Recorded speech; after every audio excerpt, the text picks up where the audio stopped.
مختلف طبقات، مختلف سیاسی جماعتوں کے کارکن پے در پہ پاکستان پیپلز پارٹی میں شامل ہو رہے ہیں، کیونکہ یہ ایک نظریاتی اور لیفٹ کے کارکن رہے ہیں، تو ہمارا ان کے ساتھ ویسے ہی ایک ذہنی ہم آہنگی بھی ہے، اور اب یہ میں سمجھتا ہوں کہ اپنے اصل جد و جہد کی جماعت میں بھی آگے ہیں، جو عوام کی خدمت بھی کر رہی ہے اور عوام کے لیے جدوجہد بھی کرتی ہے۔ تو میں سمجھتا ہوں کہ ہم نیاز محمد خان کے ساتھی ہم مل کر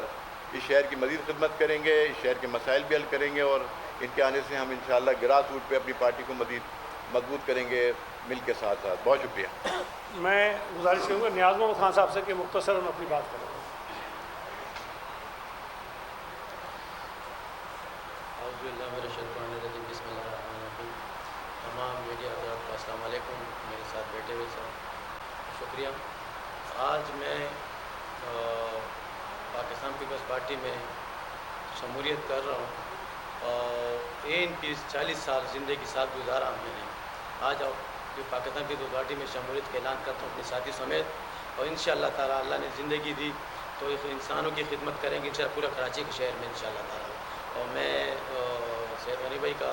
بغار بھائی کا، سردار بھائی بیٹھے ہوئے ہیں،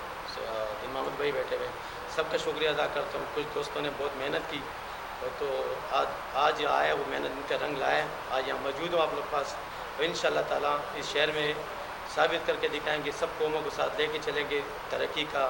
ایک جو راستہ ہے وہ پاکستان پیپلز پارٹی میں آج شامل ہوئے انشاءاللہ تعالیٰ۔ ہم کوشش کریں گے اچھا کارکردگی سے ANP میں نے زندگی نکالی، وہ آخری بار زندگی میں اپنے بچوں کے ساتھ، اپنے ساتھیوں کے ساتھ پاکستان پیپلز پارٹی میں زندگی گزاروں۔ Thank you. میں تھوڑی سی بات کروں گا جو اس وقت ملک میں صورتحال ہے، خاص طور پر اسلام آباد میں جو چیزیں ہو رہی ہیں۔ میں کچھ چیزیں آپ کو ریکال کراؤں گا، اور ایک میں بارہا یہ بات کہہ چکا ہوں کہ عمران خان ایک انا پرست اور ہٹ درم آدمی ہے، اور اس کی انا بدقسمتی سے پاکستان سے بھی اونچی ہے۔ وہ یہ ہمیشہ سے ثابت کرتا آیا ہے کہ اس کی انا کی بیٹ خدا نخواستہ اگر پاکستان بھی چڑھ جائے تو اس کو پرواہ نہیں ہے۔ اس ملک کے شہری، اس ملک کے مسائل، اس ملک کی معیشت تو سیکنڈری چیزیں ہو جاتی ہیں، لیکن اگر ملک کے مفادات کا بھی کوئی سیاسی جو خیال نہ رکھ سکے تو اس سے زیادہ میں سمجھتا ہوں کہ ملک دشمن آدمی کوئی ہو نہیں سکتا۔ کچھ چیزیں میں آپ کو یاد کراؤں کہ عمران خان کا اگر آپ 2014 سے ریکارڈ اٹھا کے دیکھیں تو اس کا مقصد ہمیشہ یہ رہا ہے کہ اگر میں حکومت میں ہوں تو ٹھیک ہے، اگر میں نہیں ہوں تو پھر جاؤ اس ملک کے ساتھ ہو سکتا ہے وہ ہو، اور اس میں وہ اپنا کردار ادا کرتا رہا، حصہ ڈالتا رہا۔ 2014 کے دھرنے میں بھی اس نے IG کو، DIG کو دھمکیاں دیں، پارلیمنٹ پہ حملہ کیا، TV اسٹیشن پہ حملہ کیا، تھانوں پہ حملہ کیا، اور ملک کے لوگوں سے یہ کہا کہ آپ بجلی گیس کے بل نہ دیں، آپ ٹیکسز نہ دیں۔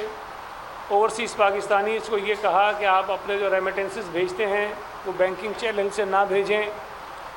یہ تمام کی تمام جو چیزیں ہیں وہ سول نافرمانی کے زمرے میں آتی ہیں، لیکن اس نے یہ کہیں، اور بدقسمتی سے اس کے بعد اس ملک کا وزیر اعظم بھی بنا۔ وزیر اعظم بننے کے بعد بھی جب تک اس ملک کی اسٹیبلشمنٹ اس کو پیمپر کرتی رہی، اس کے ناجائز غیر آئینی جو مطالبے تھے اس کو جب تک وہ پورے کرتے رہے، اس کے لیے اسمبلی میں کورم پورا کرتے رہے، اس کے لیے MNAs کو، سینیٹرز کو کان سے پکڑ پکڑ کر اس کی خدمت پر مامور کرتے رہے، تب تک وہ اسٹیبلشمنٹ بھی ٹھیک تھی، بہت اچھی تھی۔ لیکن جس دن فوج نے یہ فیصلہ کیا کہ ہم اپنے آپ کو اس کردار سے باہر نکالتے ہیں، اس دن عمران خان کا جو موقف تھا وہ فوج کے خلاف ہو گیا۔ حولات سیاسی لوگ تو خوش ہوتے ہیں کہ جی چلے فوج ایک غلط کام کر رہی تھی، اس نے وہ مان لیا کہ غلط کام تو آئندہ ہم نہیں کریں گے، لیکن جب فوج نے یہ اعتراف کیا کہ غلط کام ہم کر رہے تھے ہم نہیں کریں گے، تو بجائے اس کو اپریشیٹ کرنے کے، ان کو سپورٹ کرنے کے، اس نے کہا کہ یہ تو کہتے ہیں ہم نیوٹرل ہو گئے، نیوٹرل تو جانور ہوتے ہیں، یہ کیسے نیوٹرل ہو سکتے ہیں۔ اس نے اس قسم کی بے شمار باتیں کہیں جو ریکارڈ کا حصہ ہیں۔ اس کے بعد جب نو کانفیڈنس موشن آتا ہے اس وقت بھی اسٹیبلشمنٹ سے یہ مطالبہ اس کا نہیں تھا کہ آپ جو ہیں وہ ایک طرف ہو جائیں، وہ یہ کہہ رہا تھا کہ آپ میرے ساتھ کھڑے ہو جائیں، میرے ساتھ کھڑے ہو کے جو میری مخالف سیاسی جماعتیں ہیں ان کو جوتے مارنے میں میرا ساتھ دیں، آپ نیب کے ذریعے ان کو سزائیں دلوانے میں میرا ساتھ دیں، آپ ان کو جیلوں کے اندر ڈالنے میں میرا ساتھ دیں آپ۔ اور یہ بات بڑی افسوسناک ہے کہ ایک D G I S I نے پریس کانفرنس کی اور اس نے کہا کہ میری جب ملاقات ہوئی اس وقت کے وزیر اعظم عمران خان سے، تو اس نے مجھ سے یہ پوچھا کہ اس ملک کا سب سے بڑا مسئلہ آپ کی نظر میں کیا ہے؟ تو ظاہر ہے کوئی بھی ایسا شخص جو ملک کے معاملات پر، حالات پر نظر رکھتا ہے، وہ یہی کہے گا کہ جی ملک کی جو معیشت ہے وہ اس وقت سب سے بڑا خطرہ ہے، اگر معیشت خراب ہو رہی ہے تو ہم مشکل میں ہیں، تکلیف میں ہیں۔ جب انہوں نے یہ جواب دیا کہ جی ملک کی معیشت جو میں سمجھتا ہوں کہ سب سے بڑا مسئلہ ہے، تو عمران کہتا ہے کہ نہیں، اس ملک کا سب سے بڑا مسئلہ میری اپوزیشن ہے۔ اب اگر جس سیاسی رہنما کی، جس وزیر اعظم کی سوچ یہ ہو کہ اس ملک کے جو بے پناہ مسائل ہیں جس کا سامنا اس ملک کے لوگ کر رہے ہیں وہ کچھ نہیں ہے، لیکن اس ملک کا سب سے بڑا مسئلہ اپوزیشن ہے جس کو ہم نے ٹھیک کرنا ہے، جس سے ہم نے جان چھڑانی ہے، یہ اس کی اپروچ تھی جس کا اس نے اظہار جو ہے اس وقت کیا۔ اس کے بعد اسی نو کانفیڈنس کے دوران اس کے بعد یہ بھی کہا کہ جی اس ملک کے 3 ٹکڑے ہو جائیں گے، یہ عمران نے کہا۔ اس نے کہا کہ اس ملک کی فوج تباہ ہو جائے گی، اس نے کہا کہ اس ملک کے جو ایٹمی اثاثے ہیں وہ ختم ہو جائیں گے، اس نے اقوام متحدہ کو اپنی پارٹی کی جانب سے خطوط لکھوائے۔ آئی ایم ایف کے ساتھ معاہدہ عمران خان کی حکومت نے کیا تھا، جب اسے پتہ چلا اس کی حکومت جا رہی ہے تو اسی معاہدے کو اس نے اتنا خراب کیا تاکہ ملک معاشی بحران کا شکار ہو جائے اور اس ملک میں رہنے والے لوگ جو ہیں وہ مہنگائی کے بوجھ تلے دب جائیں۔ اور آپ کو یاد ہوگا وہ مشہور و معروف اس کی تقریر تھی نو کانفیڈنس سے پہلے، جس میں اس نے بجلی کی قیمتیں بھی کم کر دیں اور پیٹرول کی قیمتیں بھی کم کر دیں۔ نہ بین الاقوامی مارکیٹ میں پیٹرول سستا ہوا تھا، نہ ہمارے ہاں بجٹ میں اس کا پروویژن تھا۔ اس نے کھڑے ہو کے ایک تقریر کر دی اور اس تقریر کے نتیجے میں آئی ایم ایف کے ساتھ جو ان کا معاہدہ تھا وہ پورا تہس نہس ہو گیا، برباد ہو گیا۔ مقصد کیا تھا کہ جو اگلی حکومت آئے گی وہ اس دباؤ کا شکار رہے اور اس ملک کی معیشت برباد ہو جائے اور اس ملک میں رہنے والے لوگ جو ہیں وہ مشکلات میں آ جائیں۔ جس شخص کی یہ سوچ ہو، اور یہ بات میں بار بار کہتا ہوں کہ اگر اس ملک کی معیشت خراب ہوگی،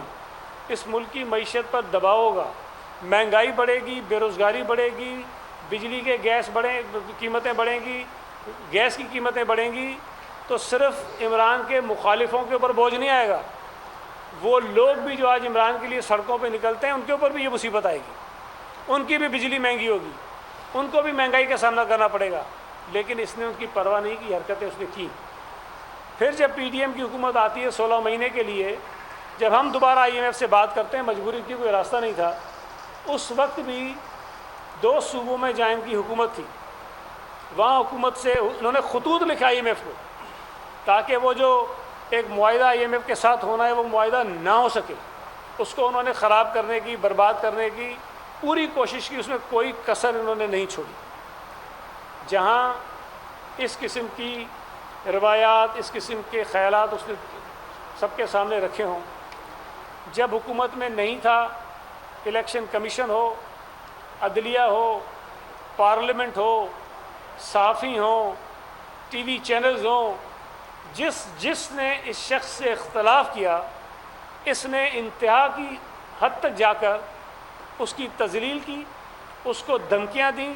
اور اس کو متنازع بنانے کی کوشش کی۔ کوئی ادارہ اس نے اس ملک کا چھوڑا نہیں ہے، کوئی ادارہ نہیں چھوڑا۔ تو آج بھی جب عمران خان جیل میں ہے، لیکن سوچ اس کی آج بھی وہی ہے کہ کس طرح اس ملک میں رہنے والے لوگوں کے مسائل میں وہ اضافہ کرے۔ جس طرح ماضی میں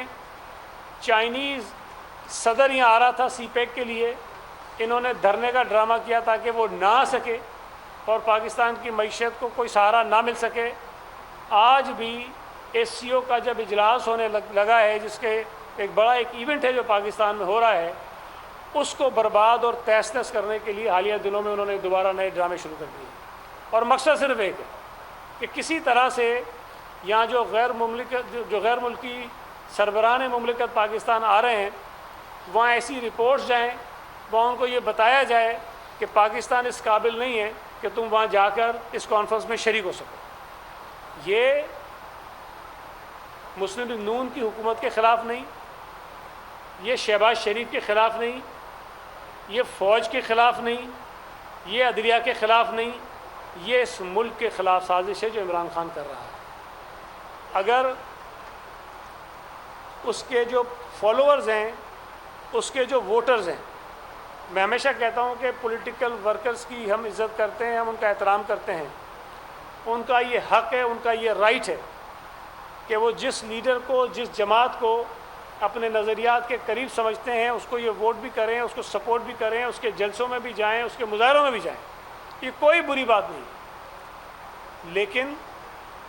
اس کے کہنے پر کم از کم ایسے اقدامات سے گریز کریں جس کا نقصان ملک کو یا ریاست کو ہو سکتا ہو۔ 9 مئی کا واقعہ جو گزشتہ برس ہوا، وہ کسی سے ڈھکا چھپا نہیں۔ عمران خان کی گرفتاری اس ملک میں سیاسی لوگوں کی گرفتاری سے کوئی انوکھی نہیں تھی۔ ماضی میں وہ کون سا سیاسی لیڈر ہے جو گرفتار نہیں ہوا؟ کون سا سیاسی لیڈر ہے جو جیلوں میں نہیں گیا؟ کون سا سیاسی لیڈر ہے جن کو سزائیں نہیں ہوئیں؟ عمران خان کو اس وقت سزائیں بھی نہیں ہوئی تھیں۔ عمران خان کو خدا نخواستہ پھانسی بھی نہیں ہوئی تھی۔ عمران خان کو خدا نخواستہ کوئی قتل بھی نہیں کیا گیا تھا، اس کو صرف گرفتار کیا گیا تھا۔ اور گرفتاری کے رد عمل میں جو کچھ ہوا، اس سے پوری دنیا میں اس ملک کا تماشا بنا، اور اس کے ذریعے ہماری فوج کے درمیان، فوج کے اندر انتشار پیدا کرنے کی ایک سازش کی گئی۔ اب اگر یہ اتنے سنگین واقعات ایک شخص کر رہا ہو، تو کم از کم میں تو اس کو کوئی حب الوطنی کی بات اس کے لیے میں کرنا مناسب ہی نہیں سمجھتا ہوں۔ میں سمجھتا ہوں کہ وہ شاید اس کا جو کردار ہے، اس کی جو سوچ ہے پاکستان کے ساتھ محبت کی یا پاکستان کے ساتھ تعلق کی، وہ مشکوک ہے۔ اور وہ سب صوبائی وزیر بلدیات سعید غنی اور وقار مہدی نیوز کانفرنس کر رہے تھے۔